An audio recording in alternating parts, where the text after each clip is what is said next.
Hi guys, nagluto tag pork steak guys. Giprito sa nako ang pork.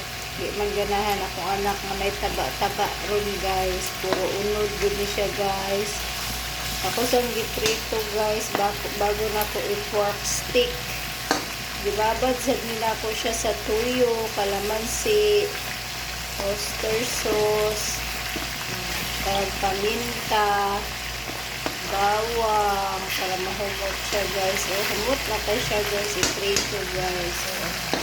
Muna ko ng pork steak guys, giprito pa lang na po na bago i-steak.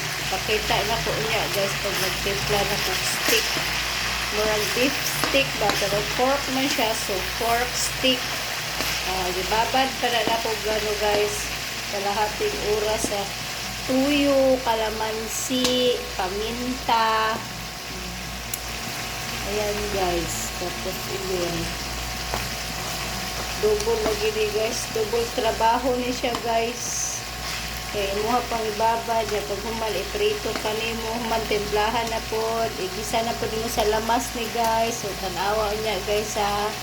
Yung panimao guys, syempre, dugay-dugay po kuha, kaluto-luto guys. So, pinagluto ko na akong anak, kaya na-miss na yung taon niya akong luto guys. So, tama na ni guys, kay sabon pa man ni natug luto, igisa pa man ni sa sibuyas, ahos, timplahan pa ni guys, moon pa ni pork steak, kani giprito pa lang ni nako guys ha. So good luck sa tuwa, congratulations guys sa 91 ug sa 40 guys. Congratulations po sa akong membro, akong subscriber sa Facebook page, nagmadaugo na po mo, congratulations sa inyo.